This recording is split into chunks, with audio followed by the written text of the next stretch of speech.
Guys, so today we are going to learn the design procedure for splices. The splices will be done for columns and as well as for beams. So where we are going to use these splices means, so in some structures like if you want to construct some 4 floors 5 floors building, like for commercial buildings, you can see here. So the structure should be connected, or the section should be connected from one section to another section like this. So here I need to connect. So directly if we go with RCC structure, we will be casting the concrete how much height we want. So as we go with the steel structures, here we are using the sections, right, like I sections, L sections. So the section should be connected. So how we are going to connect means, we cannot connect the section. So just I'm drawing simple connection here. So this is one section, like this is the front view of that section. Let this be the front view of the section. So I'm taking I section here, considering I section. So this is some 8 meters. The section is consisting of 8 meters. Now I want to connect this section with the another section. So I need to construct one more floor. So what I can do, directly I can I cannot connect like this. So if RCC bars are there, so how we are going to connect the RCC bars? If you want to extend one bar with another bar, so we will be going with the lap joint. So here we will be connecting with the lap joint. So here we will be binding with the binding wire. So here going for the RC steel structures, we cannot go with that lap joint. So if you go with this lap joint, what happens? The load cannot be shared properly here. So whatever the load, which is the axial load acting on this section, will not share that load to this section, because here we are having some eccentricity. So due to this eccentricity, the structure will be failed, and this is not the correct way also. So to overcome that, what we need to do is, this is one section, and at the top of that we need to place with the another section. So how we are going to connect means, by using the splices. So splices in the sense, this is I'm doing like beam. This is one section, and this will be another section. So this will normally we call it as. So here how we are going to connect means, here we are providing one plate. So this plate will be connected with bolts or wells for both the section. This is section 1 and this is section 2. So both the sections will be connected with the one plate. So this plate will be connected to this section either with a bolt or welding. So here also we will be connected. This is the connection for the webs, and this will be connection for the flanges. So depending upon the load carrying capacity, we will be connecting to the web and flanges like this. So again this will be connected with the. This is how the connection will be there. So this type of connections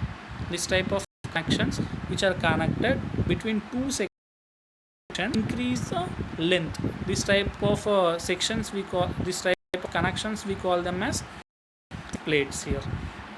So going for this, so the splice plates will flanges and as well as to the webs depending upon the load.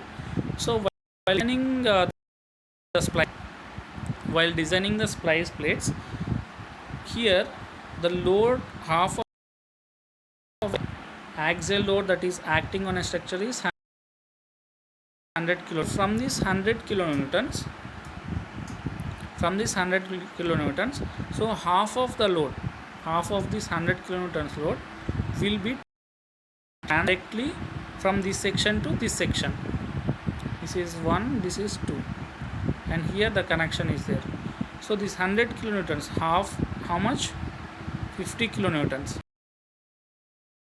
axial load 50 kilonewtons will be formed from section to another section directly without any connection.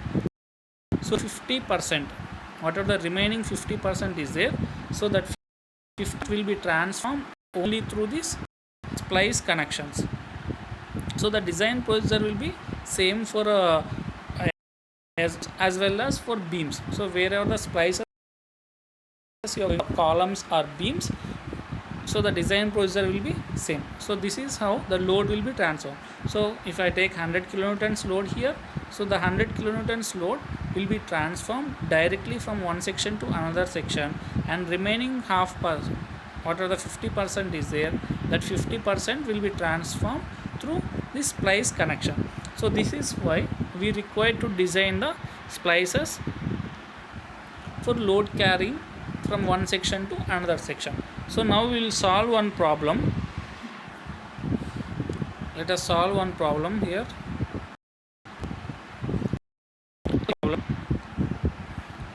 So I'm designing the column section. For column section I'm designing a splice plate.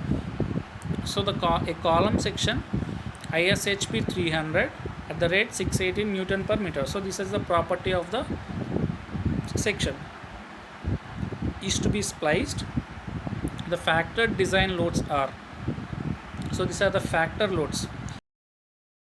He has given that loads are factor loads. So axial load over the column we are having as 450 kilonewtons, and shear force we are having 100 kilonewtons, and bending moment we are having 30 kilonewton meter. So these are the loads which will be acting on the column. So now we need to design this column. We need to design column by using design of splice plates and bolted connections using bolts of grade 4.6. Here we are having two different cases they have mentioned. So first case is, what is our first case? Design the splice plates and bolted connections using bolts of grade 4.6. First case is we need to design splice plates as well as bolted connections. The grade of bolts is 4.6. So our next case is design HSFG bolts. So high strength friction grip bolts. HSFG bolts means high strength friction grip bolts, and revise the splice plate size if possible. So here we, in second case, we are using a high grade bolts. So if we use high grade bolts, whether the size of the splice plates is going to change or not, we need to find. So now going for the problem, first we will write down the given data. So for steel of grade Fe410, so anywhere we will be using Fe410 grade steel. So for steel Fe410 grade steel, Fy value is obviously 250 megapascal, and for bolts FUB value is 400 megapascal. FUB, ultimate strength of the bolt, so is 400. So for high strength bolts of grade 10.9, the FUB value will be 1040 megapascal. So the partial safety factors we are having is gamma m0 is 1.10, gamma mb 1.25, gamma mf 1.25.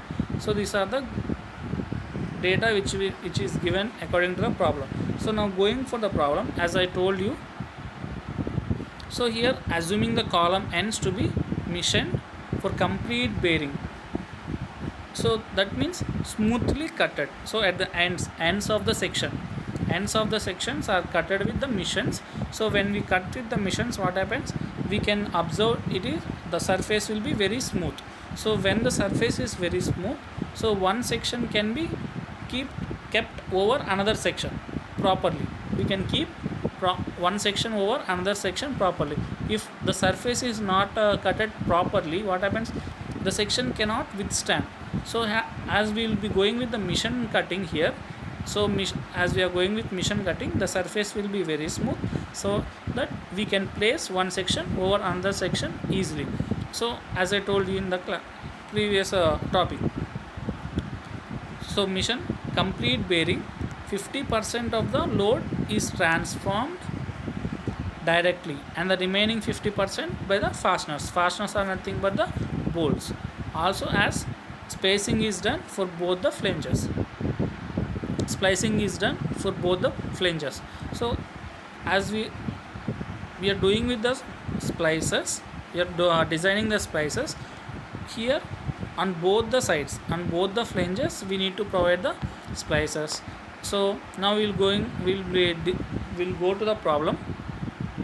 So direct load on each splice. So as 50% of the load, for 50% only we need to design. So for 50%, so how much load it need to carry? 450, right? In the problem it is mentioned as 450 by 2, 450 by 2 into 0.5, as it has given with, it was given with partial factor, right?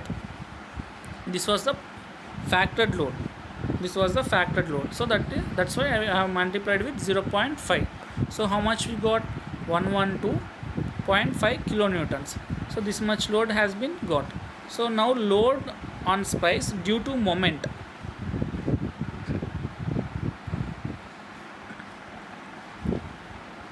So here he has given the moment also. How we are going to get the moment? Moment means load into perpendicular distance. So here also you are having the load, right? As moment is given, that means there is load also has been mentioned. So now we need to calculate that load, the load on splice due to moment.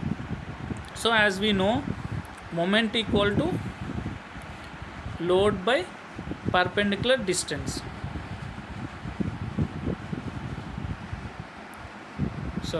Moment equal to load into perpendicular distance. Load into perpendicular distance. So now we are calculating load. So load equal to what happens? Load equal to moment by distance. Load equal to moment by distance. So how much moment we are having? 30 kilonewton meter. So it will become as 30 into 10 power of 6. And distance, perpendicular distance. So perpendicular distance is 300 into 6.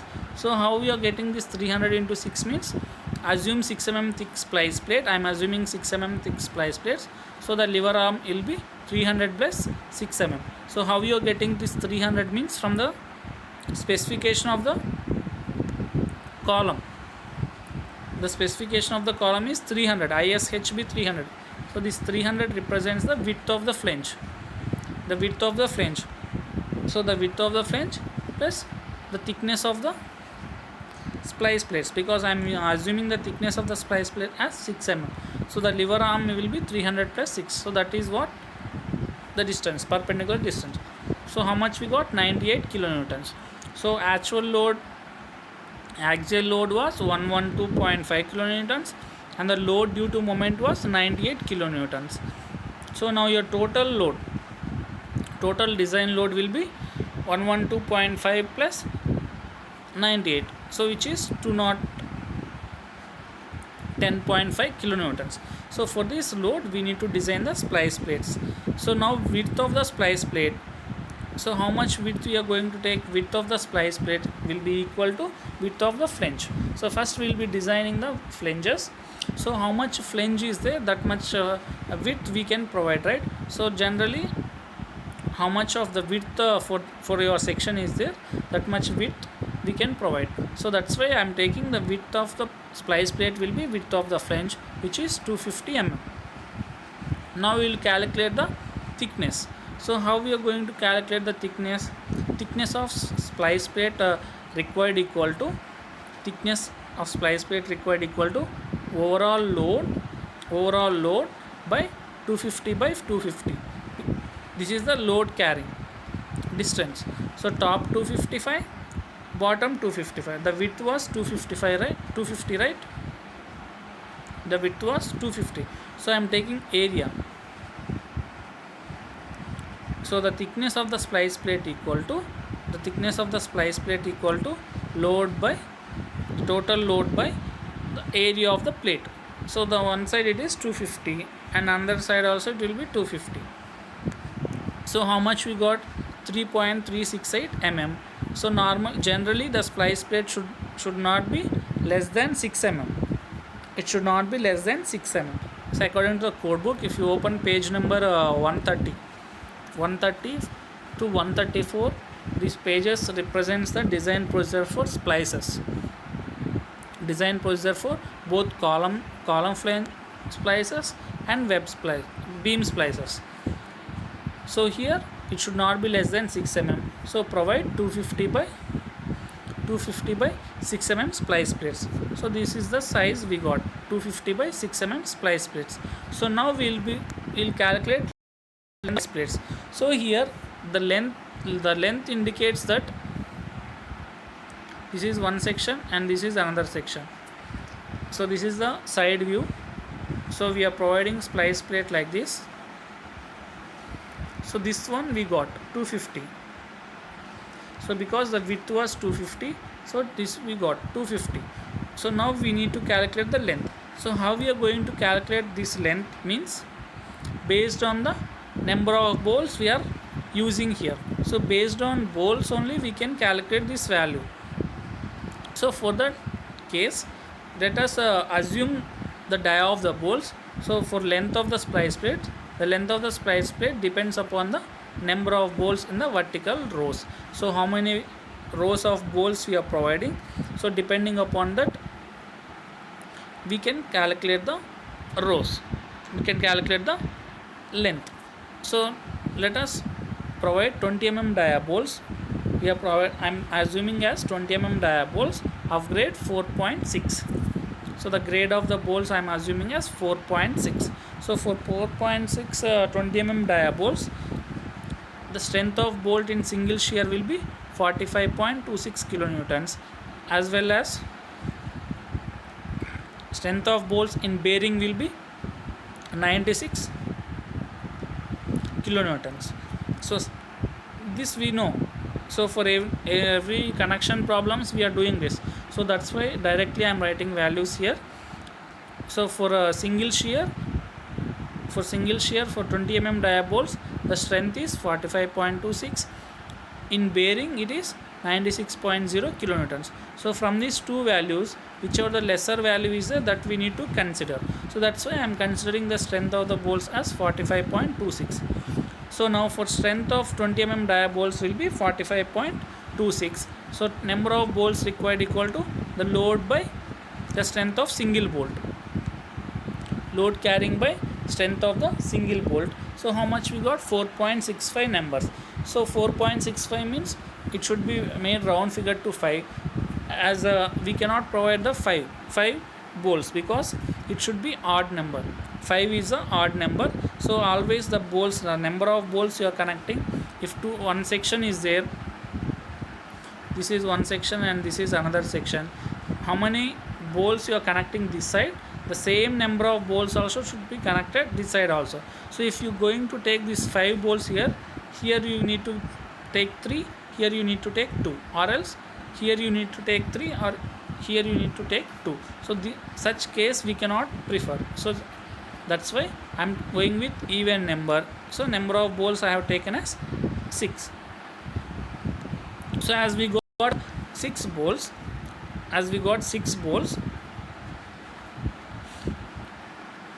so for 20 mm dia bolts, the minimum edge distance is 33. The minimum edge distance is 33. How we are going to calculate? 1.5 times of dia of the hole. 1.5 times of dia of the hole. So you will get the edge distance. So how much we got? 33. I am making it round figure to 35 mm. So now we got edge distance. Now we will calculate pitch distance. So how we are going to get the pitch distance? 2.5 times of dia of the bolt. For edge distance, 1.5 times of dia of the hole. For pitch distance, 2.5 times of dia of the bolt. So how much we got? 50. I am taking round figure as 60 mm. So now we will calculate the distance of the length of the splice plates. So I will show here. So here the section is there, this one, this is your splice plate. So how many bolts we are connecting here? 6 bolts. 6 bolts means here 3, here 3. So how many edges are there here totally?